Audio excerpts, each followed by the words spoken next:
Mi piace pensare che la frase "niente è impossibile" non sia solo una frase buttata lì, perché nello sport niente è davvero impossibile. E quello che fa il Cagliari oggi è un'impresa, perché l'Atalanta sulla carta è favorita, eppure nel primo tempo c'era la sensazione che potevamo assistere alla solita partita. L'Atalanta aveva in vantaggio con un gol di Scamacca, Dossena forse fa l'unico errore della sua partita. Dossena porta in vantaggio l'Atalanta.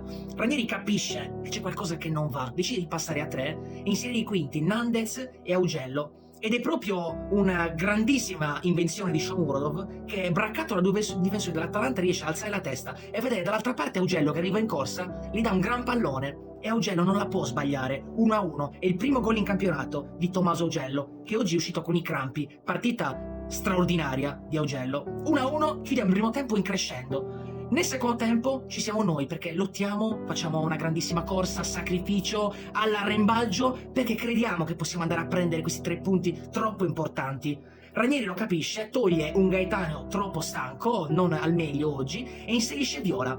Toglie e inserisce anche Zito Lovumbo, è all'89esimo, ed è proprio Zito. Quelli sono i suoi minuti, a mettere un pallone che canta in mezzo all'area di rigore. E lì c'è Viola, il classico 9, che sta sostituendo temporaneamente la Padula, braccato da 2 difensori dell'Atalanta, non farà altro che spizzare questo pallone e metterla nel 7 dietro Carnesecchi. Lo stadio è un tripudio e in panchina c'è Ser Claudio Ranieri, che con gli occhi pieni di lacrime mi ricorda i vecchi tempi passati e le grandi gioie. Lo stadio esplode, il Cagliari vince 2-1. Eh sì, ragazzi, probabilmente la frase "niente è impossibile" in qualsiasi sport non è solo una frase buttata lì, perché questo ci insegna che se uno ci crede, gli obiettivi e i sogni se li può andare a prendere. Ovviamente non abbiamo ancora fatto niente, ma i risultati, la sconfitta del Verona è una grandissima cosa, il Sassuolo che pareggia con la Salernitana, il Frosinone che pareggia col Bologna, sono risultati che ci fanno boccheggiare e che ci fanno andare a 30 punti in classifica.